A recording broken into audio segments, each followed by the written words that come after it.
Sa mata ng gobyerno, yung habal-habal, illegal. Illegal po, bawal. Kaya naisip ko, ano naman diferensya nung nagsasakay ka ng pasahero? Bakit siya illegal? So 8 years pinaglaban po namin, 8 taon.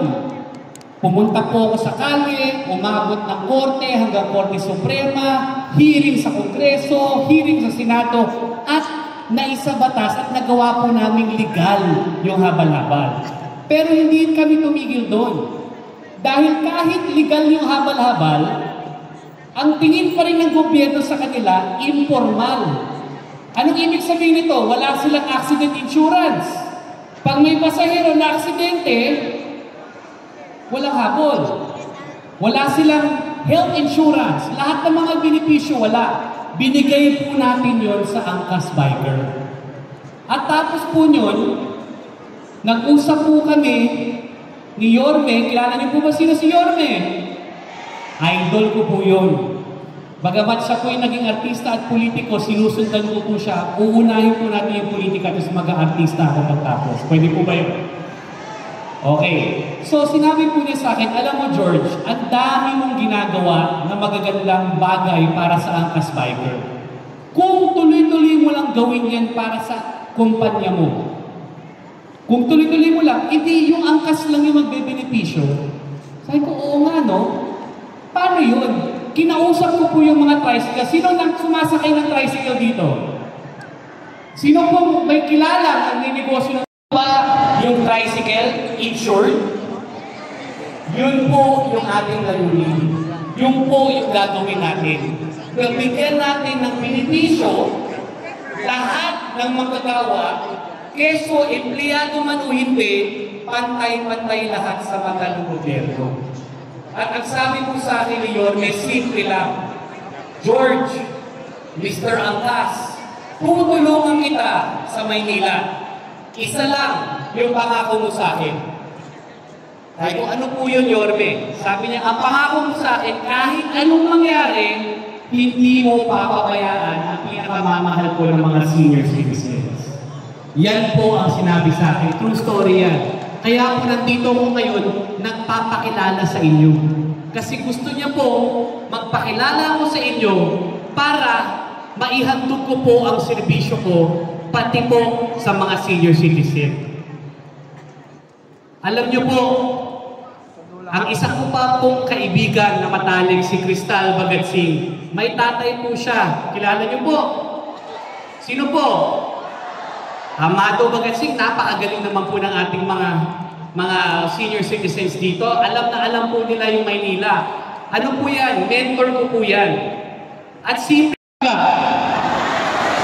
O, pwede po na gawin natin to. Pag sinabi kong 107, isigaw po natin ang kasangga. Pag sinabi ko po ang kasangga, sigaw natin 107. Pwede ba yun? O, subukan natin. 107! Ang kasangga! Ayan po. Ngayon, tatanungin ko po kayo ulit. Nagpakilala na po ako sa inyo. Ngayon po, ang aking mahal na senior citizen, minamahal ko na rin po mga District 5 senior citizen. Kilala niyo na po ba ako ngayon? Maraming salamat po at magkikita po tayo ulit. I love you po. Thank you. Palakpakan po natin ang ama ng Kabaka, Congressman Amado Bagatsing! Si Amado Bagatsing, inyo mapapansin. Ano mo aking pakalisyo? Todo sa Manilenyo. Alay ang buhay ko. Akala ko may asim pa kayo eh. Maasim pa pala kayo talaga. Karamihan sa inyo, kasama ko na. Nung puno-puno tayo ng asim. Meron pa ba tayong asim? Ala ko, konti na lang ito. Tama yung sinabi sa akin, tao sa labas. May asim pa ba tayo? Ala, kala ko wala na. Ang sabi sa akin ng tao kanina sa labas, pare, saan punta mo? Ako doon sa Ninoy. Ha? Ninoy? Bakit ka ako? Eh, ang dami doon, puro senior eh. O kako na sama doon.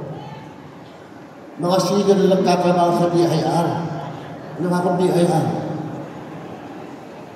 Babae, iniwan ng regla. Ang salbahe mo naman kako.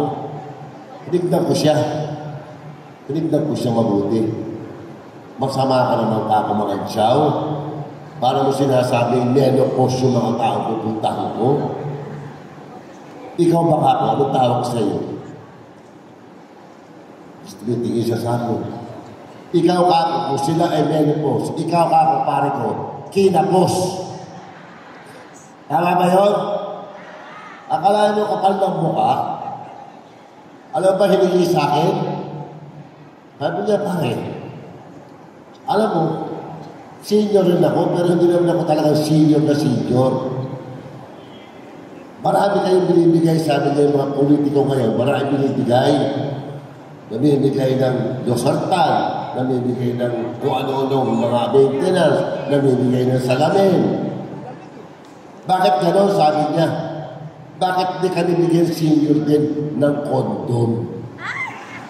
Walang kaya kako, tapos ng apang mo talaga kako.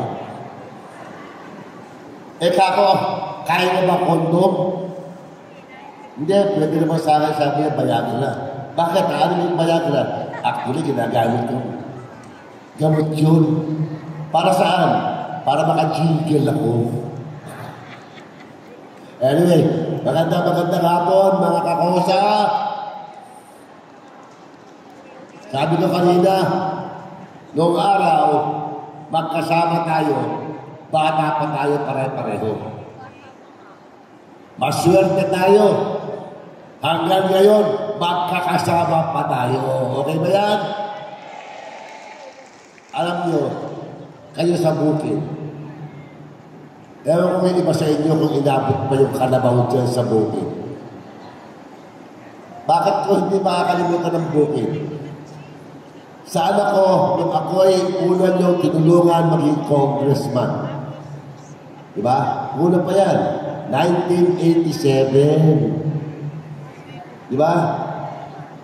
Walang panalo si Richard Gomez sa akin nung araw. Ano pa rin yun? Totoo ba yun? Hindi. Oh. Ano ang bukid nung araw? Bukid.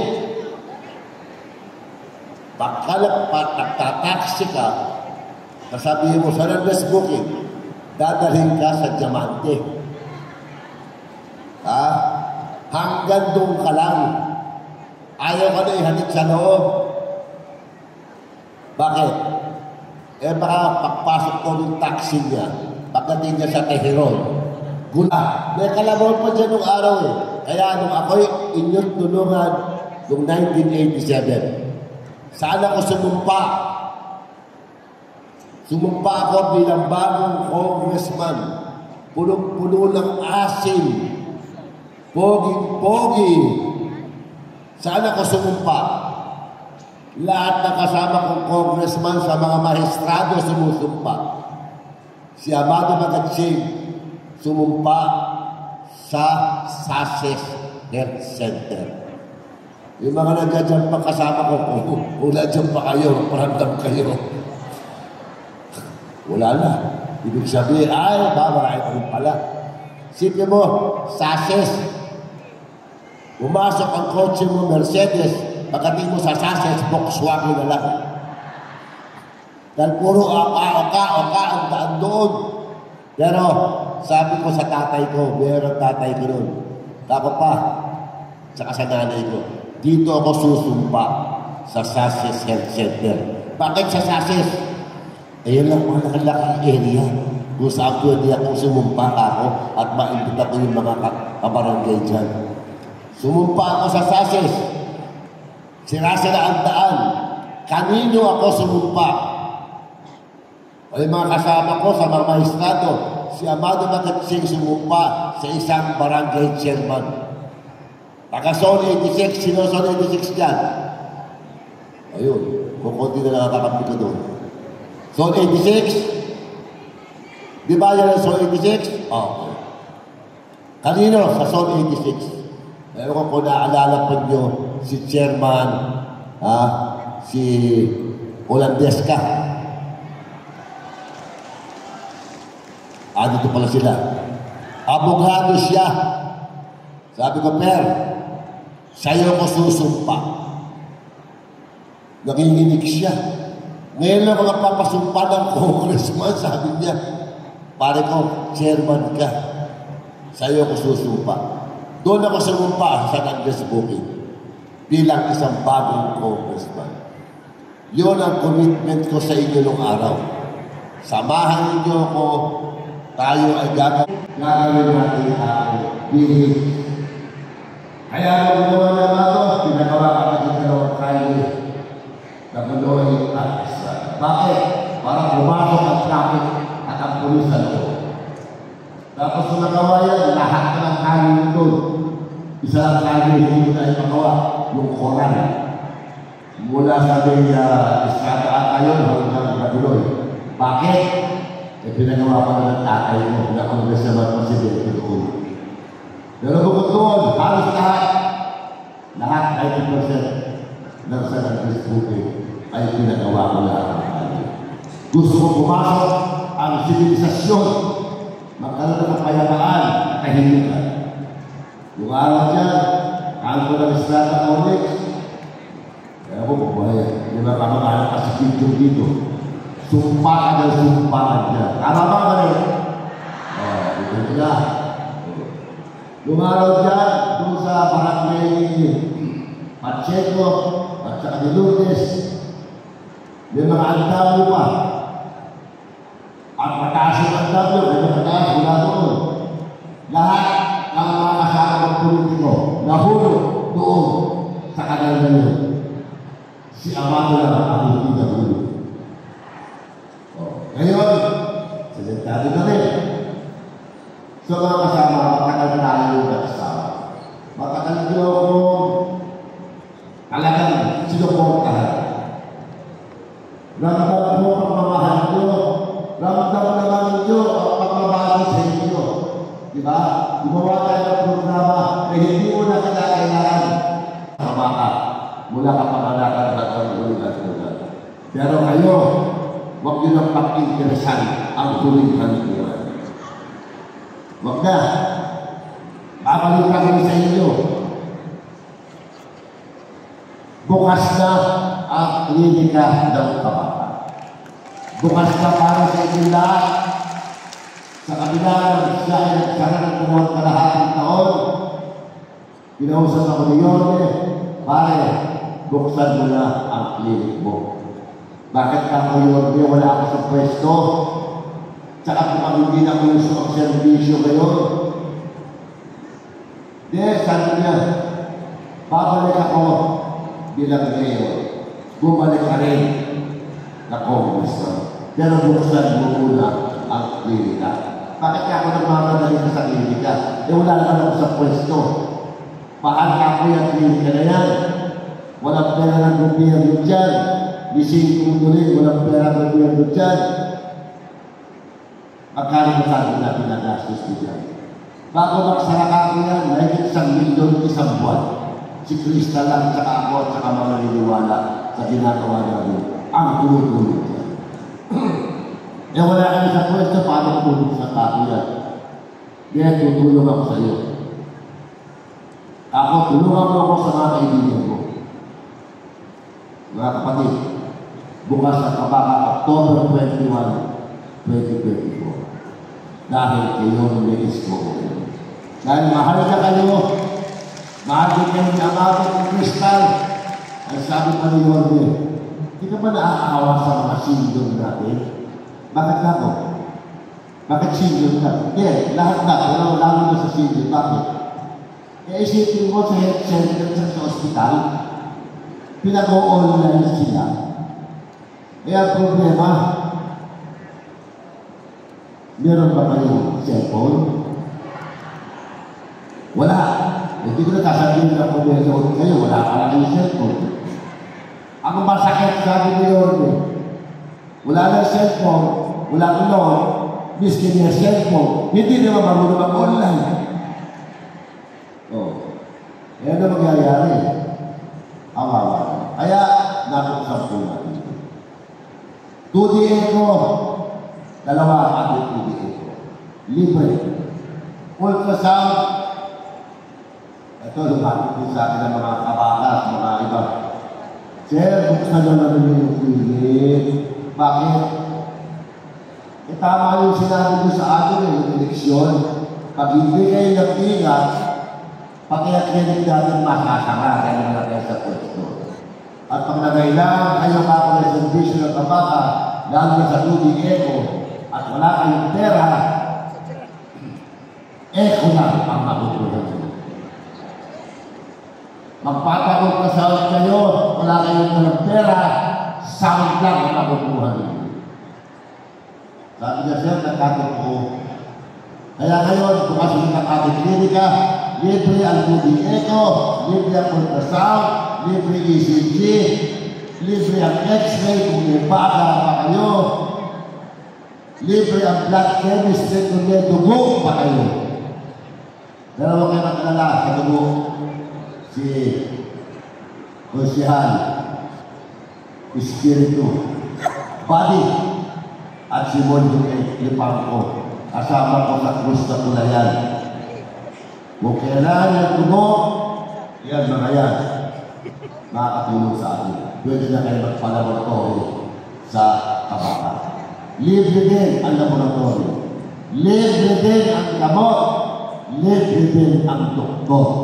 Mga mahal kong katabuhin, yan ang pagmamahal ni Amado, ni Cristal, at si Yorme, ang Yorme's Choice sa inyo, sa ating distrito. Walang pera ng gobyerno dyan, sa puso na namin humuhugot ng lakas tayo. Dahil tulad ng nagmamahal sa inyo, madali ang akak, madali ang ayos, madali ang tupat, madali ang JO. Pag-eleksyon. Pero pagkatapos ng eleksyon, yung JO mo, joke only. Hindi na job order yan, joke only. Binigyan ka na ng JO, gusto-gusto ka pa. Eh, joke only lang yun. So, ang mga kamahal ng mga taga-bukid, hindi lang papakahaba, tayo ay mapagandang magkasama. Tayo ay puro senior na. Ito ang aking appeal sa inyo lahat. This will be my final push. Isa lang ang misyon ni Amado. Ibalik ang tunay na diwa ng servisyo ng kabaka sa tao, sa ating distrito. Ipano sa aktividad ng ating distrito. Yan lamang po ang misyon ko ngayon. Ramdam ko at ramdam nyo ang pagmamahal natin. Pero, meron tayong misyon ngayon. Ipakita sa buong Pilipinas na sa aming distrito, nagkakaisa kami at tularan nyo kami. Kanilang kami ng servisyo sa buong Pilipinas. At magkakaroon ng pag-asa ang mga ibang mahihirap sa iba't ibang lugar. Kaya sasabihin nila, tularan nyo ang 5 distrito. Tinengkahan, pinagdihan ang bilyonaryo ang kinuha servisyo. Make our district proud again. Yan po ang misyon natin lahat. Bago tayo tumitlog sa mundo ito, meron tayong hinandok sa bayan natin. Meron tayong hinandok na hindi na ihahandok yun. At ang ating sinasabi ay may totoong pruweba. 39 years old ang kabaka last week. Ang clinic natin 11 years old. Tayo lang po ang clinic na ganyan. Sa buong distrito ng buong Pilipinas, wala pong doon. Kaya yung ayos, tupat, JO, miski sino ang congressman natin, meron yan. Pero mahirap makakita ng tunay na samahan tulad natin na mula sa puso ng gagaling, ginagawa na angiti, hindi masugit dahil enjoy tayo magtulungan. Lalo na sa kabaka, ang kasabihan sa kabaka, mas masarap magkape kesa tayo ang pagkakihan. Kung gusto nga ako natin, bahala ko sa buhay ko. Basta kami, gusto namin nagkakakit kami. Kaya lamang po ang mga mahal ko, mga taga-sikos dito. This is my final appeal. Tulungan niyo. Tulungan niyo ako. Balik ka ng ibigan ng ating dito. Ang diwa at katotohanan ng isang tunay na lingkod-bayan, nararamdaman yan sa puso ng lalaki ang serbisyo, hindi puro ganda, kung hindi pala ng serbisyo. All need love. All need love. Kaya, sana samahan niyo ang tunay na magiging ama ng Luzon ng Maynila, may puso, ramdam naman natin pagmamahal, lalo na ang mga senior. Lalo na kayo. Kasama rin pala ako doon. Nakakalimutan ko, akala ko ako si Amado pa rin yung araw. Amado pa rin ngayon, pero medyo puti na ang buhok at kukulay na rin. Tapos huwag nakalimutan, ang balis ko yun, ating bahay natin sa bukid. Diba? Siya.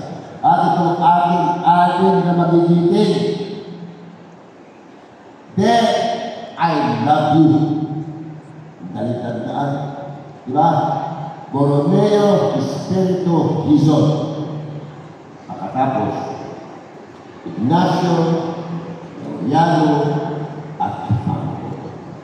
Huwag na kayo magpakahirap. Kung na lang yung sample parang ng your best choice. Ando na kami na. Pwede ba? Next man. Okay, nagkaman din ako. Sinasabi ko sa inyo. Ang hindi magpakatotoo, tutubuan ng tuksak. Sa lugar na ayaw yung tumubo ang tuksak yan. So, mga maling katapote, ito ang inyong kaibigan, mula noon hanggang ngayon, hanggang katapusan, ang bagong katapusin. Magandang hapon at mahal na mahal ko namin.